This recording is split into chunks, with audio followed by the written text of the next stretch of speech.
You aren't going to believe what's on the Creeper's weapons. What if I told you that a single dagger is one of the most important pieces of information we've ever been given as fans seeking knowledge? There's a dark, complicated story consistent with everything the Creeper creates. Each finely carved piece tells a tale and holds answers that we've been waiting to hear. But what role does each symbol play? What's the meaning of the artwork? And why does the Creeper adorn his weapons with symbolic meaning? It's more complicated than you think.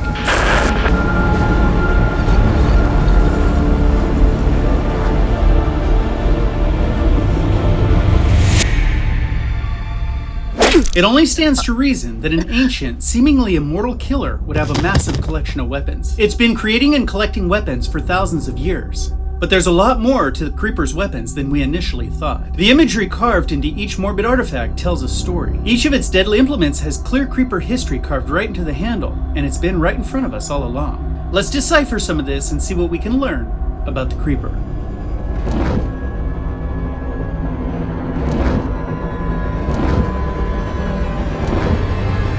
Some of this content was recently covered in a short, but the information was so dark and full of depth that it needed to be explained, with more detail and better imagery.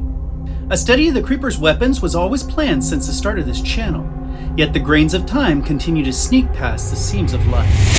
We're just getting to it. But there are many advantages to waiting until now to decipher the information on the Creeper's weapons. There's a lot more correlating information and Jeepers Creepers wisdom that can now be skillfully applied to the study. Let's have a look at one of the Creeper's favorite weapons.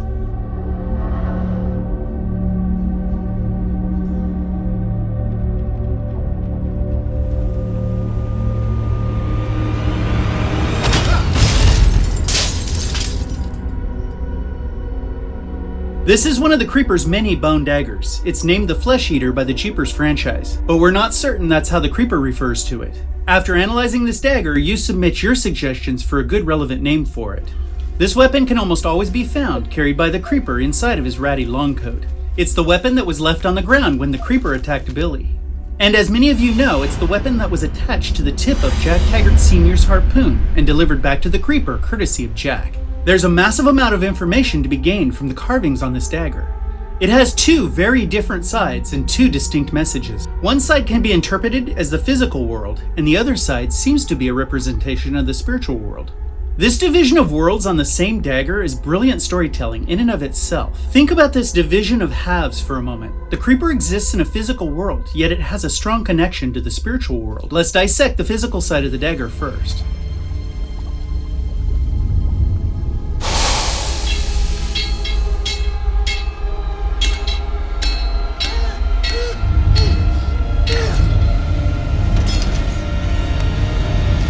The left side of this weapon represents the Creeper's physical side, and it depicts a scene of the Creeper claiming a victim. It's representative of what the Creeper seems to enjoy most, the hunt. The Creeper enjoys memorializing its kills. It has a tapestry of victims in its house of pain. The Creeper is a predator, and this dagger's handle represents a moment in time that had significance. On this handle, there's a full moon in the sky, a field represented by tall grass, and two victims. One victim is already dead, carved as a skeleton. The other victim's a living female, laying in the tall grass looking up at the Creeper as it descends down upon her. What is the significance of this moment to the Creeper? Who is this woman and why is she important enough to carve into one of its weapons? We'll wait to answer this question fully. Let's have a look at the other side of the dagger and see what we can learn from it.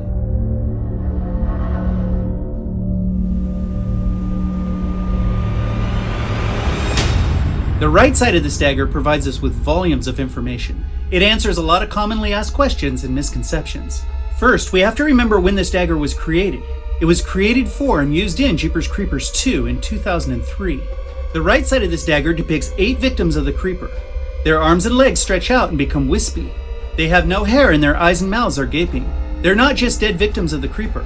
They're representations of the spirits of those dead victims. They're interwoven together to form a single unified body of tormented spirits, much like the physical bodies are interwoven in the church basement. This is a depiction of the fate of those who become victims of the Creeper. But there's much more. They are braided together, but connected to something larger, something evil.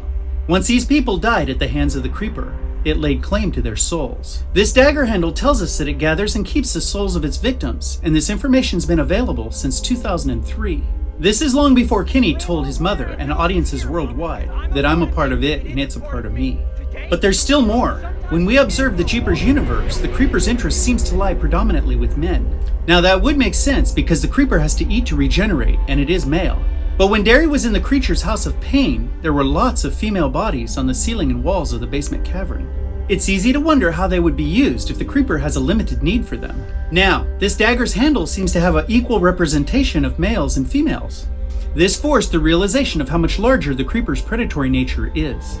It doesn't just regenerate its body, it captures the souls of its victims, and there's no gender limitations to this morbid fate. This is why there are so many female victims under the old church, taken by a male monster that has to feed on its victims to regenerate. The creature's physical regeneration is only a small part of its claim on its victims. Males as well as females are a welcome addition to its twisted collection of human souls.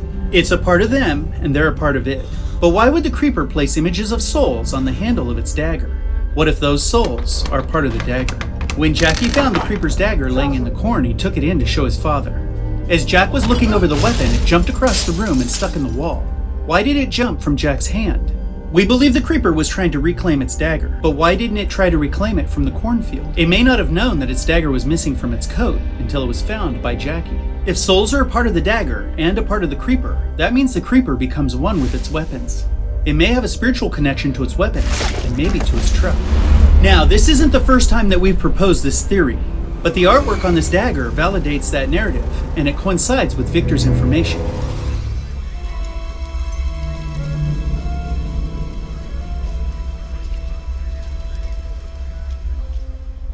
Alright, this episode has already delivered an amazing amount of material to back up previous claims, but there's still something on this dagger handle that we have to discuss. What are all of these souls connected to? We've saved the best for last. Looking over this dagger, there are numerous victims displayed on the weapon. We now know those victims are part of the Creeper and tied to it, and there's a good chance they're a part of the dagger itself. They're woven together to form an afterlife tapestry of torment. But what are they woven to? What is the creature on this dagger that they're surrounding? The entity on this dagger handle does not look like the Creeper as we know it, but it certainly seems like something these souls are a part of. Why would the Creeper look different here? And maybe if the Creeper is controlled by something, maybe this is the larger dominant beast that is responsible for the Creeper. Let's address this last thought first. Kenny tells his mother, "I'm a part of it and it's a part of me." He doesn't claim to be a part of something larger, he claims to be a part of the Creeper. Now all of that said, this is just a theory. It is possible that they are all just one big unhappy family with a boss creature at the top. But we submit that the creature carved into the handle of this dagger is a representation of the Creeper. It looks similar to the creature with small bone-type shards on its face. The limbs of the victims seem to form creeper-like tendrils that surround the creature's head. The beast on the dagger appears to be the Creeper, but why does it appear different than we are used to seeing it? If we look at the victims carved into the dagger's handle, they look much different in their spiritual form than they did in their physical one as well. So why wouldn't that be true of the Creeper? We believe the creature carved into the dagger's handle is a representation of the Creeper's essence, or the soul of the Creeper. We believe this is what the creature looks like outside of its human body vessel. If true, this is groundbreaking Jeepers Creepers information. We have an image of the Creeper as it actually is, and a strong reason to believe the theory that the Creeper's victims are a part of its weapons and objects.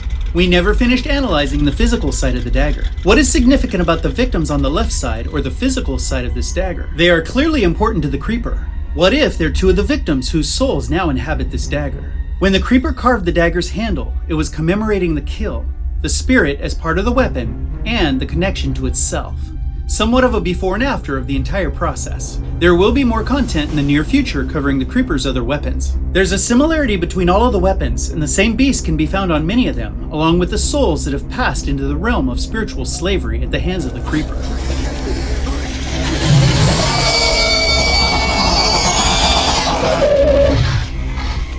Now, if all of this is true, what are your current beliefs about killing the Creeper?